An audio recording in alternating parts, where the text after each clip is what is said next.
Fyodor Dostoevsky stands as one of the prominent figures in Russian literature. With impactful works such as Crime and Punishment, The Brothers Karamazov, and Notes from Underground, this writer has left a lasting impression on our lives. Every sentence penned by Dostoevsky contributes to shaping our existence, solidifying his place among influential literary figures. Did Dostoevsky believe in nihilism? Dostoevsky did not believe in nihilism. Crime and Punishment is designed to demonstrate the danger of this philosophy. Because of his belief in nihilism, Raskolnikov harms others, including his own family. What is the concept of nihilism? Nihilism briefly asserts that nothing is important. There is no grand plan, and all values and morality are baseless. A nihilist finds the greatest value in physical reality, hence likely to embrace materialism. Let's delve into Crime and Punishment together and examine it thoroughly. The novel Crime and Punishment, delving into the intricacies of the affluent human psyche, provides a profound exploration of Raskolnikov's mind.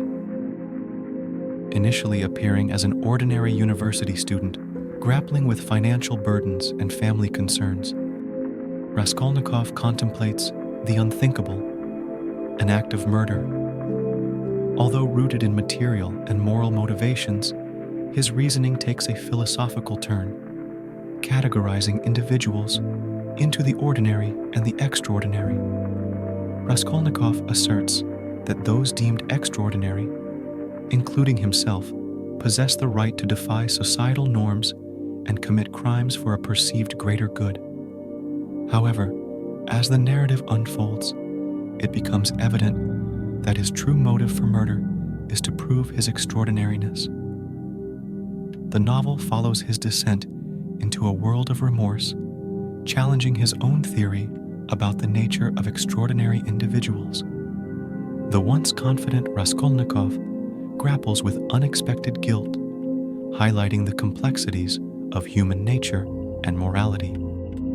In the aftermath of the murder, Raskolnikov finds himself entangled in the consequences of his actions. Despite his initial conviction that eliminating a perceived wrongdoer is a noble cause, his attempt to pilfer from the victim's home falters due to unexpected military service, leading to anxiety and fear. The once confident Raskolnikov, who believed in his extraordinary nature, experiences a physical and mental breakdown, contradicting his self-perceived extraordinariness and questioning the validity of his theory. As Raskolnikov grapples with guilt, his deteriorating mental health becomes evident to those around him.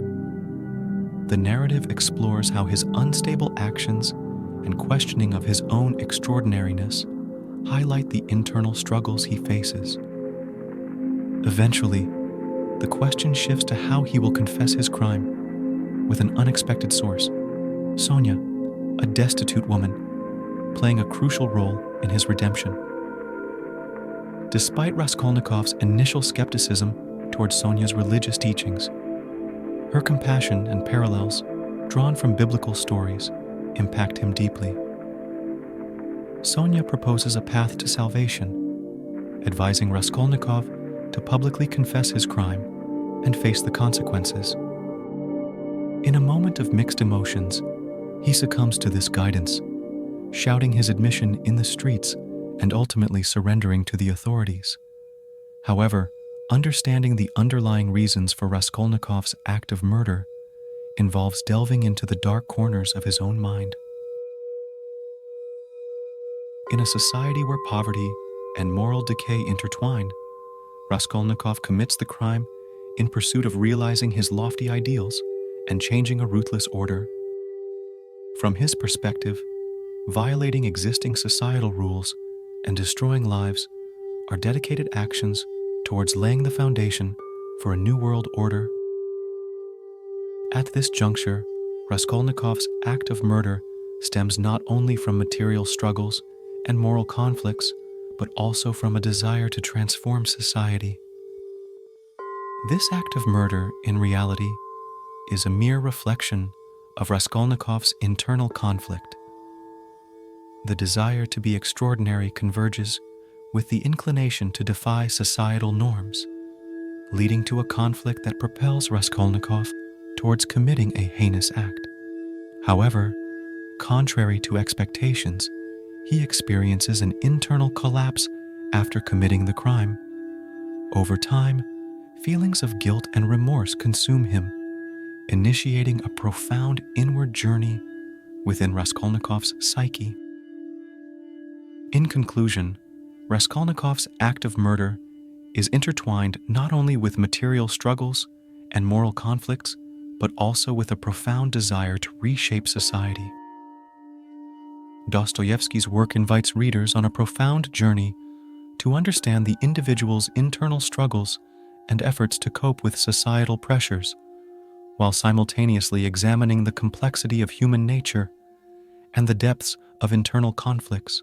Fyodor Dostoevsky's Crime and Punishment is widely considered one of the greatest novels of the last 200 years. The plot follows Rodion Romanovich Raskolnikov. Raskolnikov is a former law student in 1860s St. Petersburg who decides to murder a pawnbroker and use her money to start a new life for himself. Despite being intelligent and handsome, Raskolnikov is living in abject poverty, dressing in rags and barely able to afford food. He excuses his planned crime by initially convincing himself that extraordinary men must sometimes cross legal and moral boundaries in order to achieve their goals. To explore the novel's major theme of nihilism, Dostoevsky uses Raskolnikov to explore the psychology of crime, its psychological effects, and whether Raskolnikov really believes his own justifications or whether they are born of desperation and alienation. In his personal letters, Dostoevsky wrote about the dangers of nihilism and how he had to rewrite certain sections of the novel to better portray the intended message. This critique of utilitarianism continues from his earlier work, Notes from the Underground. What is hell? I maintain that it is the suffering of being unable to love.